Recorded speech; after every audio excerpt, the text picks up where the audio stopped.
not having lawful status or being undocumented is not a crime. It is a civil offense.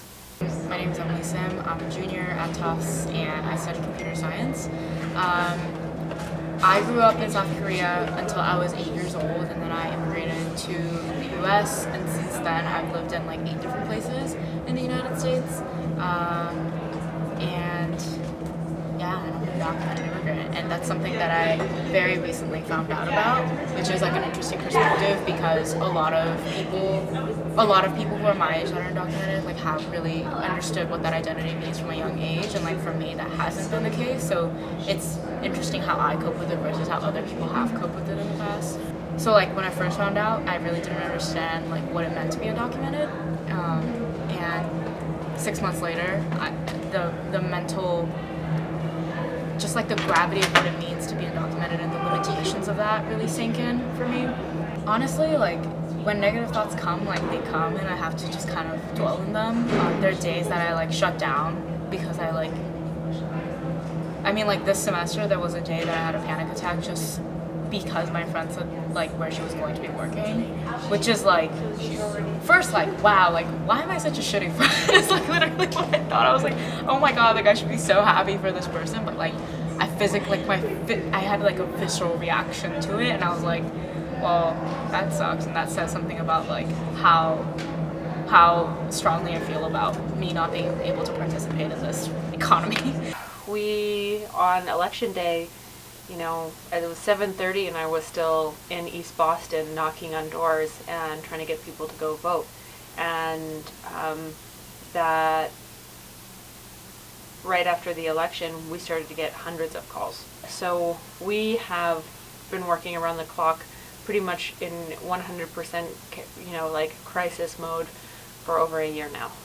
When the president was inaugurated, I would say that day, I felt different in this country. For all of a sudden, I felt very self-conscious of of being a person of color, of being an immigrant of color, and I actually started carrying my passport around for the first time ever. I don't think I've ever carried my passport around in this country, and yet I felt like I needed to carry it around because I felt fearful. I've lived in the Boston area for most of my life. So I came to this country when I was 3 years old, and we did not come as immigrants, but as my parents were students, and so they were studying here, and the idea was that we would go back to the Philippines. But we didn't. We were out of status, or we had overstayed our visas. Okay. When I was growing up, we didn't use the terminology undocumented. We were documented. It's just that we had overstayed our visas and we were at risk for having to leave.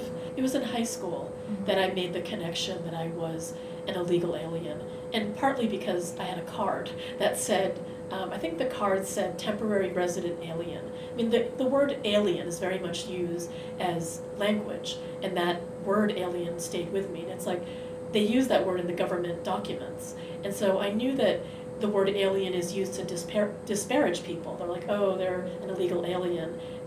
But I was just shocked to see it actually on government documents, that the terminology was like temporary resident alien or something like that.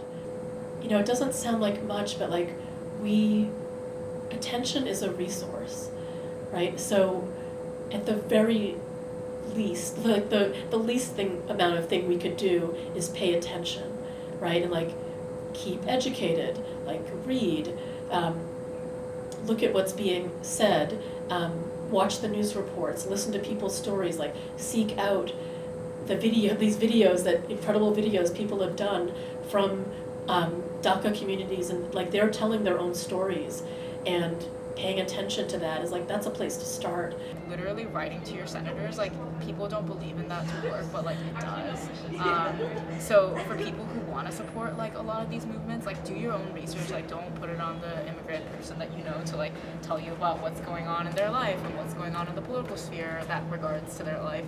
It sounds silly and it sounds like mundane, but there are whiteboards in the offices of our state representatives on issues that have tally marks that say, I got this many calls in support of this thing, I got this many calls against that thing.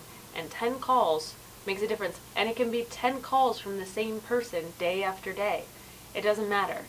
If you feel like nothing is changing, have you called every day?